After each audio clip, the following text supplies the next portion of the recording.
آخری واقعہ اور پھر تقریر ختم۔ سرکار دو عالم صلی اللہ علیہ وسلم کے زمانے میں ایک صحابی رسول تھے، انہیں کسی سفر کے لیے باہر جانا ہو گیا۔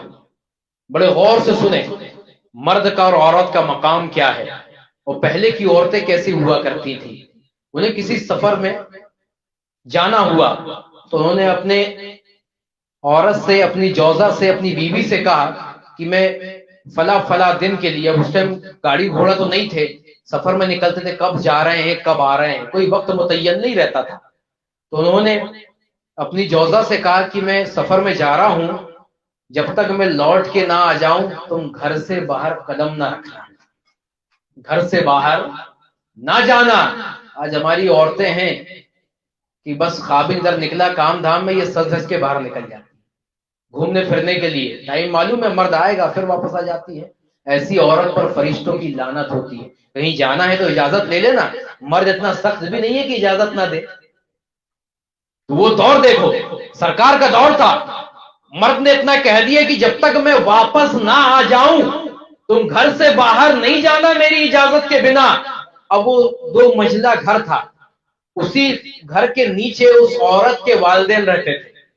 مرد سفر میں چلا گیا، اب نیچے گھر ہے، والد والدہ رہتے ہیں، اس کا باپ سخت بیمار ہو گیا۔ اس کے رشتہ داروں نے خبر پہنچایا کہ والد بہت بیمار ہے۔ کہا میرے شوہر نے مجھے اجازت دے کے نہیں گیا ہے، اس نے کہا ہے کہ گھر سے باہر نکلنا، باپ کا معاملہ ہے، چاہے تو جا سکتی تھی، مگر کتنی فرما بردار بیوی تھی اپنے شوہر کی۔ آج کی ہماری عورتیں درس حاصل کریں اس واقعے سے۔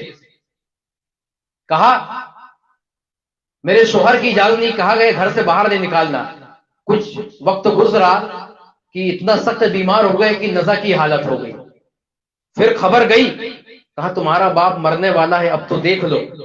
تو اس نے اپنی خادمہ کو سرکار کے پاس بھیجا، کہا میرا شوہر باہر گیا ہے اور میرا باپ نزع کی عالم میں ہے، مرنے والا، کیا میں اسے دیکھنے جا سکتی ہوں؟ سرکار نے فرمایا کہ تمہارے لیے بہتر ہے کہ تم اپنے شوہر کی فرما برداری کرو۔ سرکار نے یہ جواب دیا، بیوی نے صبر کر دیا۔ باپ فوت ہو گیا، گھر والے آئے، کہا جنازہ تیار ہے، ایک مرتبہ اپنے باپ کو تو دیکھ لے، اب کبھی نظر نہیں آئے گا۔ کہا میں اپنے شوہر کی فرما برداری کر رہی ہوں، میرے شوہر نے کہا ہے میری اجازت کے بنا گھر سے باہر نہیں جانا۔ ڈولا اٹھ گیا، جنازہ اٹھ گیا، دفنا دیا گیا۔ وہ کیسی فرما بردار بیوی تھی کہ قریب باپ تھا نیچے، جب بیمار تھا دیکھ نہیں جا سکی، کس وجہ سے؟ اپنے شوہر کی فرما برداری کر رہی تھی۔ ایک حکم دے کے گیا تھا، باپ کو ترک کر دیا، جنازہ چلا گیا، مگر اپنے شوہر کی فرما برداری سے انحراف نہیں کیا۔ کیا فرما بردار بیوی تھی وہ رات جس میں اس کو باپ کو دفنا دیا گیا، اب یہ بیٹی اس کی سوئی تو خواب میں اس کا باپ دکھا جو جنت میں ٹہل رہا تھا۔ بیٹی نے باپ سے کہا کہ یہ جنت میں مرتبہ، یہ جنت میں مقام، اے میرے باپ تمہیں کیسے مل گیا؟ تو توجہ، وہ باپ کیا کہتا ہے، بیٹی تجھے تیرے اپنے خاوند، اپنے شوہر کے فرما بردار ہونے کی وجہ سے، اس کے حکم کو بجا لانے کی وجہ سے رب کائنات نے میرے گناہوں کو بخش دیا، میری مغفرت عطا فرما دیا اور مجھے جنت عطا فرما دیا۔ تو اگر ایک عورت فرما بردار ہو جائے تو اس کے صدقے میں اس کے باپ کی بھی مغفرت ہو جاتی ہے، اس کے شوہر کی بھی مغفرت ہو جاتی ہے، اس کے بچوں کی بھی مغفرت ہو جاتی ہے، اس کے گھر والوں کی بھی مغفرت ہو جاتی ہے۔ اور اگر وہی عورت بے حیا ہو جائے تو پھر روایتوں میں آیا کہ ایک عورت 4 مرد کو جہنم میں لے کے جائے گی۔ اگر باحیا ہو جائے، نیکوکار ہو جائے تو پورے خاندان کی بخشش ہو جایا کرتی ہے، اور اگر بے حیا ہو جائے تو کتنوں کو اپنے ساتھ جہنم میں لے کے جائے گی۔ تو یہ حقوق جوزین تھا۔